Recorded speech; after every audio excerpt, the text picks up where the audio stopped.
Hi everyone, my name is Sarah Lynn Rule and I am an author and illustrator of these books as well as of the Breaking News. And today I'm going to be answering some questions about my book, The Breaking News, that were sent to me by third grade students at Orchard Grove Elementary School. And since they were such great questions, I thought that I'd make a video to answer those questions and share them online in case anybody else is interested. So thank you so much to those great third grade students and to their teacher Hillary Lodge for sharing those questions. Let's get started. So the first question here is, what made you decide to write the book? What inspired you to write the book? So throughout my life, there have been things that have happened in the news that have affected my community, my family, affected the world that I live in. And when I was a child, when these things would happen, I would notice grown-ups talking about things that I didn't quite understand. And then as a mom, now I'm a mom, and I see these things happening in the world, it's been a little bit different. So I have two daughters who are 6 and 10 right now, but when they were younger, when my oldest was about 6 years old herself, there was something that happened out in the world that I was worried about, and I was trying to keep them from hearing too much about it so that they wouldn't worry as well. But it didn't really work. My daughter noticed anyway that I was worried, and she said to me, "Don't worry, Mama, I'll make a force field that will protect everybody that we love." So if you remember in the book, there's a part where Iris, the main character, that's her name, it's Iris. Never mentioned in the book, but that is her name. When Iris draws force fields, she tries to invent force fields to protect everybody. So that was the very first idea for this book that came from my daughter Miriam. And at the time that she said that, and those things were going on, I was doing a writing challenge called Story Storm, where you tried to write one picture book idea for 30 days. So I wrote that idea down, and it became this book that started this story. You might be finding that there are some things going on in the news right now that might be affecting your family. For example, the coronavirus has been affecting a lot of people, even if they're healthy, making things a bit different from usual, right? So you might know what it feels like to wish that you could protect people like my daughter did when she was talking about the force field to protect us. There's a question that I almost always get about the breaking news that actually isn't on this list, but is very close to this question, so I thought that I'd include it here anyway. So kids often ask me, what is the actual news? What is that breaking news that happened so early on in the book? What is the news in the book? They always ask me. And I almost always answer with another question. And I say to them, why do you think I chose not to include what the actual news is in this book? So you can go back and look at the video recording of me reading the book if that might help you. Or maybe talk to some grown-ups in your life about why I maybe didn't include that actual news. Okay, so next official question. How did the process go of writing the book? How many copies did you have to do? So I went to school for animation, so like making cartoons, where I would draw a lot. So for every 1 second of animation, I had to do 12 to 24 drawings. So I really like to draw a lot. I like to draw and draw and draw. And a lot of times I draw the same things over and over again. When I started making picture books, I thought that I would just do the illustrations because I was so used to drawing so much. But then I realized that I could write my own stories so that I'd have more things to draw. And so then I really started to like writing as well. When I'm making a new book and coming up with a new idea, I go back and forth a lot between writing and illustrating. I don't usually make all the words perfect first, finish that, and then move on to do the illustrations. Usually what I do is I start really messy with everything. I might do little bits of sketches here and a couple of words there, a couple ideas of things that might go into the book. I make a lot of lists of things that go together. I think about force fields and feelings and put them all down until it's this big overwhelming mess. And then I try to clean it up as I go. I redo it and I redo it, and each time it gets a little bit better. I realize what I need to include and maybe what things I need to leave out that aren't telling the story as much. The question of how many copies I did of this, like how many drafts. It's a bit difficult to pin down because I do all of my work on the computer, a lot of my work on the computer, and I update the files as I go. But each individual image, so each spread, and by spread I mean 2 pages, I drew at least 4 or 5 times, starting from really rough sketches to slightly cleaned up ones to then color ideas and more final ones. So when I look at my files, I actually realized that I had about at least 20 different versions that were exported, but each one has like little things changing each time. So here's a copy, a really early copy of the breaking news. And as you can see, then it was called The Bad News, which obviously we changed the title. And I printed it. This was drawn on my computer, but I printed it out and I assembled it into what is called a dummy. I know it's kind of a funny word, but this is kind of model book. And you can see that there's a lot of things in here that are similar, but there's not as much detail. It's not quite it doesn't have any color, obviously. So there are a lot of things that are the same and things that are different. And so this is just one of the early versions. So if your teachers ask you to revise your work, or if you've ever done a first draft and a second draft, and maybe more than that, then you've probably done something similar. You know what it feels like to redo things. And hopefully you've noticed that your work gets a little bit better each time. I'll include in the next question right here too. It's how long did it take you to write the book? So I first wrote down that very first idea that I mentioned at the end of 2015. And the book came out as a finished book in 2018. So that's about 3 years from start to finish. But there's a lot of waiting when you're making picture books. So I would say I worked on it actively for probably about 2 years, but on and off, working on it a bit, then working on something else, going back and forth. 2 years. That's how long. Okay. So the next question on here is, what did you enjoy more, writing or illustrating? So like I said, I go back and forth a lot between the words and the pictures. So one of the things I like best about picture books is that a lot of times the illustration can tell a really big part of the story. So I might start out by writing a lot of words, but then when I draw the picture, I realize I don't need all of those words anymore. The picture is already saying what I need to say for the story. So I can leave some of those words out. And I like to make sure that my books are doing that as much as possible, that the pictures in my books are telling as much of the story as possible. But I do like the words too. So I don't want to play favorites. I like them both. I think both the pictures and the words need each other in a picture book. But I will tell you one fun secret that I like to include in all of my books. There's at least one example of sort of a flip book effect somewhere. Since I'm an animator, I like to sneak those in. Breaking news, there's actually a couple. So at the beginning here, so in the first pages, you can see there's sort of a flip book effect right here. Right? You can see there's some things that stay the same and some things change. And it's almost like animated. And there's lots of different things here that are flipping back and forth, right? The watering can, the mom, Iris's expression, her dad's expression, her brother, and the plant. So that's a big flip book image that has a lot of different things going on. And then there's some simpler ones in here too. Let's see, like here, when she feels small, you can see she's feeling sad, and the dog's feeling sad, and her brother's feeling sad. And then on the next page here, you can see it's almost like a little mini animation right there. And there's even another one right here with the plant. See, the plant's all wilty here. Look right here at the plant. And then when we flip the page, it grows. Can you see that? It kind of springs back to life after she's done all these little things to help it. So I like including a little animation in my illustrations. That's sort of a fun thing that I like to do. Okay, so the next question is, what is your favorite part of the book? My favorite part was when all the sunshine came out and the gloominess was defeated. So I really like the word choice that you have there. The gloominess was defeated. That's really lovely. And I think maybe you're talking about sort of the end here when there's all the sun and color.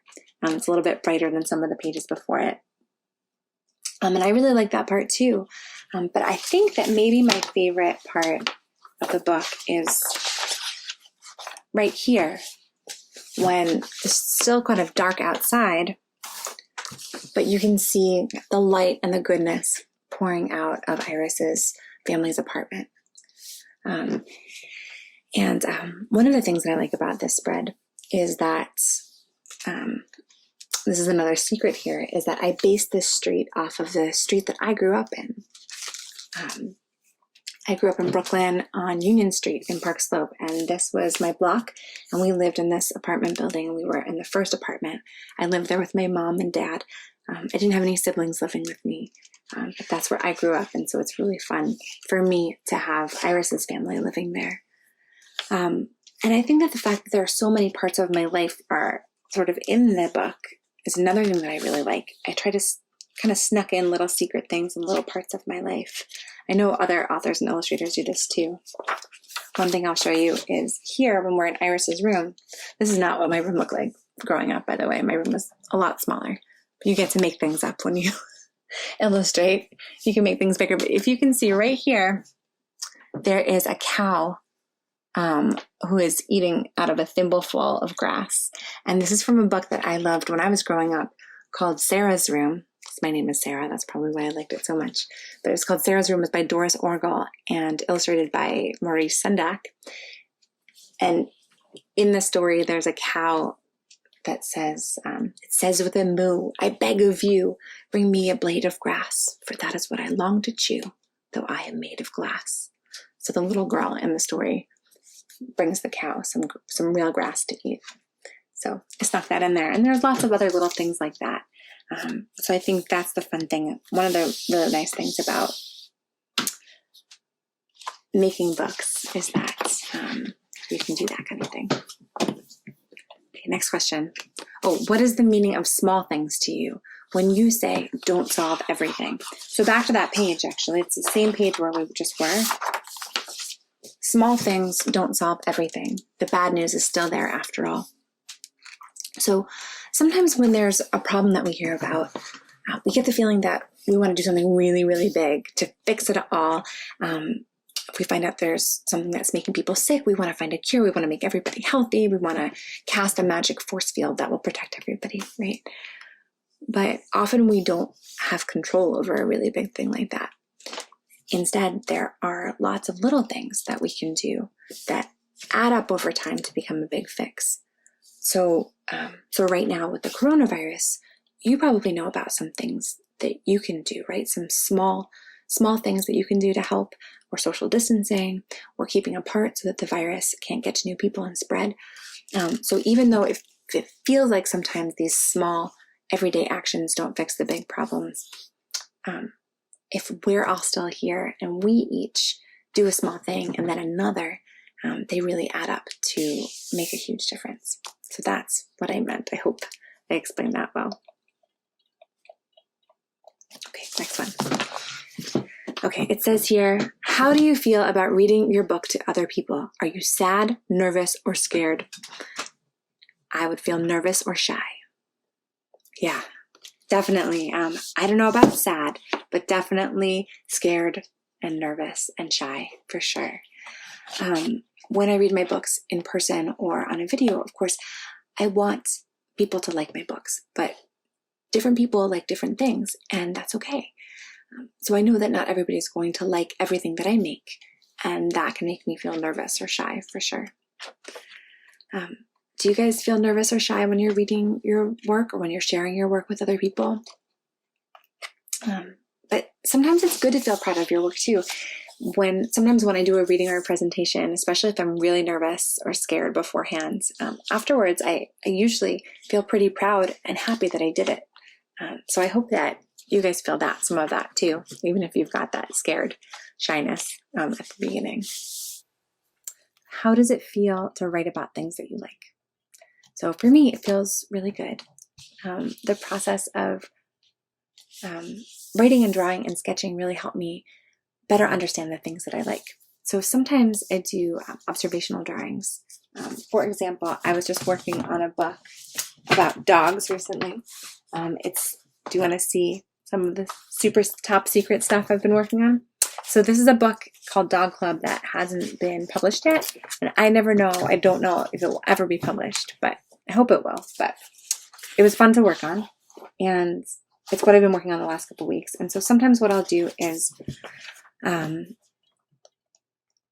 lots of sketches to better understand how things work and how they're put together. So for example, I have a dog. I really like dogs, but I don't necessarily know how to draw things exactly how they look. So for example, I'll look up a whole bunch of photographs of dogs. And these are, for example, greyhounds, right? So I'll draw and draw and draw over and over again.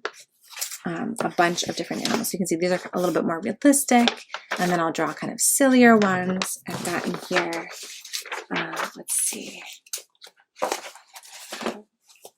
Okay, let's see. Here's some golden retrievers. There's a really grumpy golden retriever in the book that I wrote. Here's kind of like a pug-like dog. You can see in some older sketches here. So here's some dachshunds that I drew. Let's see. Oh, got another dachshund drawing here, I think. Oh. Oh, yeah, well. There's a bunch of other dogs here. And here are some dachshunds. Ta-da. So, one of the really nice things about creating books is that it lets me explore more and learn about the things that I like. And that feels really good. And the process of doing things over and over again, I know sometimes people don't like to do new drafts and revise things, but for me, doing things over and over again helps me better understand what I want to say, and that feels really good too. So I hope that that you feel that way too sometimes when you're writing. I think that research can be really fun if it's about something that you're interested in, and yeah, it's a fun thing. So those were all the really wonderful student questions that we had from the students at Orchard Grove. And I also have here a couple teacher questions that I'll answer too. Try to answer. Okay. So the first question here is, what advice do you have for future authors and illustrators for when they get stuck on trying to do their best work? So lots of writers and illustrators who do this all the time get stuck in their work all the time. So you're not alone. Know that first. And I think for myself, sometimes when I sit down to write or draw, sometimes I think, oh, I want this to be like the best thing ever. I want it to be like the most fantastic, perfect thing ever that everybody's going to love. And sometimes when I think that way, I don't do my best work. Sometimes I can't even get started because I'm just so afraid that it won't live up to this really fantastic, wonderful thing. So instead, that's not how I want to feel. I want to feel like I can do things, right? I want to feel like I can move forward and I can keep going. So instead of thinking that way, I kind of do a little bit of what Iris does in the book. I try to break it down into small bits of what I can manage at one time. And then I redo them again and again to try to figure out where they should go. Kind of how they should go, how they should get to the place where everything makes sense and it becomes closer to something that might be good. So I start really messy and then I clean it up. At the beginning, especially, I don't worry whether it's good or not. I don't judge it. I don't say, this is good writing, this is good drawing. I don't worry about that. My only job at that point is just to keep going, to do it again and again. And so I think maybe that would have helped myself when I was younger. When I wanted things to be so perfect that I couldn't even get started, maybe it would have helped me to try to figure out what works and what doesn't work and sort of play and make sure I know that when I keep going, I'll get there eventually. Hope that makes sense.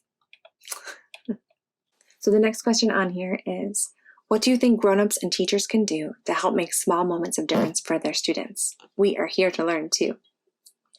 So this is a big question.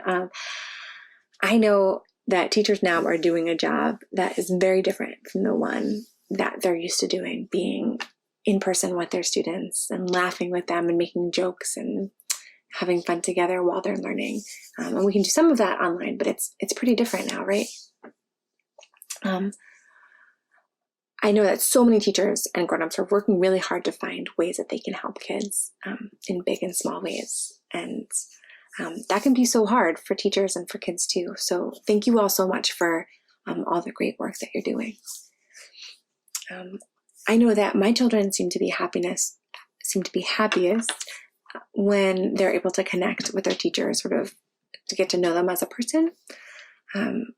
So working together in small groups or individually, even just for a couple moments a week, my 6-year-old has really been enjoying just for 15 minutes a week reading out loud one-on-one with her teacher online. She really looks forward to that.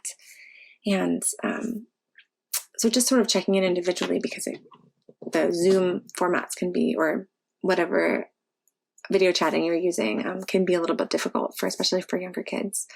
But I'm sure you know that as teachers, and you've been figuring that out too. I think another thing that maybe might help make a small amount of difference is making sure you're including storytelling, letting kids explore and being as creative as they can. I think that this might help. I think that stories can get us through a lot.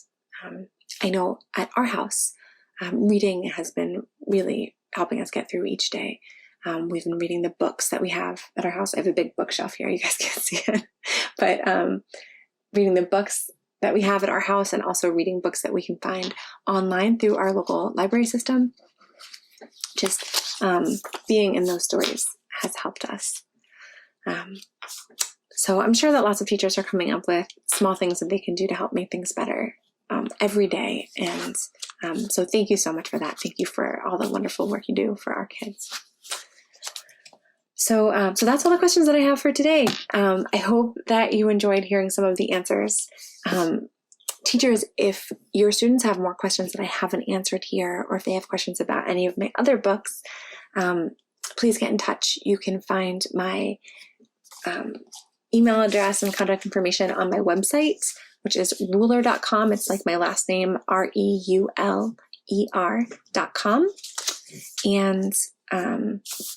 And maybe if you send me some more questions, maybe I can do this again.